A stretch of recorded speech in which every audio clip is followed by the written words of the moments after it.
something that I think has served me well and others in my group or peer group that I don't think is discussed a lot.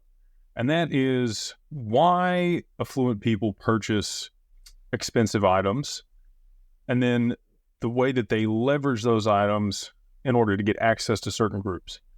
So I often hear people say, I'm never going to buy that Lambo, or I don't want a big house, or I don't care about watches, or, for women, it might be purses, it might be shoes, it might be, and men do shoes too. But I will tell you that if you do have those things on, if you're out in public, and maybe it's not to draw attention to yourself, but it will start conversations with people that you wouldn't have started conversations with otherwise. So let me give you an example. If you're wearing a nice watch, maybe it's just a nice quality watch. There might be a gentleman, I've done this before, walked over and said, "Hey, that's a nice watch. My name's Jake. It's nice to meet you." And we get to talking about watches a little bit. And I get to find out about what they do. If they're a business person, most oftentimes they are.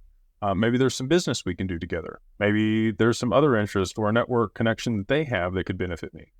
But they're conversation starters. And obviously, they can accrue value. Some people use them as investments. A lot of people invest. Jay Leno has a full garage of classic cars, and that's his thing. Like I said, Kevin O'Leary is kind of the watch guy. Other people, it's nice artwork.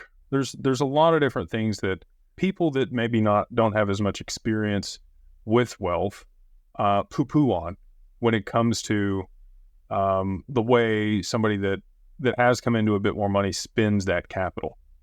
And I just don't think that they've experienced that being around certain groups. It gains you access to things or conversations that you otherwise wouldn't have had if you didn't have that item, whatever it might be. And so if you want to talk to a certain person, and maybe, if you've got a Dream 25, I know that that's propagated by a few other people, and you should have that. If you don't have a Dream 25, you should probably write down 25 people that you would like to do business with, meet, or have in your life in some way. And then you can work on how to get around those people and actually make that happen. And if you're doing that on a consistent basis, a lot of those people are going to come into your life, and you can really move mountains when it comes to relationships if you're intentional like that. But one of those ways that you can do that is figure out what that other person likes that's on that list. Put yourself in close proximity to them and have that on, or be wearing that, or start a conversation about their watch or their tie or their pendant. Most often those people, they have people take.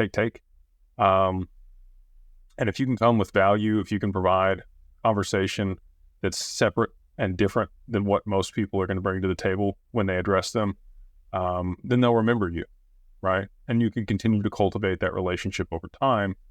Maybe it's that common interest over and over again that you guys rehash things on, and then maybe eventually move to business or whatever your other intention might have been. It allows you a foot in the door with those conversations. So again, this is something that I just don't see discussed on social media. They allude to this. They talk about car clubs that they're in. You've proven that you can allocate capital to something that seems crazy to most people, and you have a common interest with other people in that group. And by doing that, those people will pull you in, and they will do things for you that they wouldn't for other people.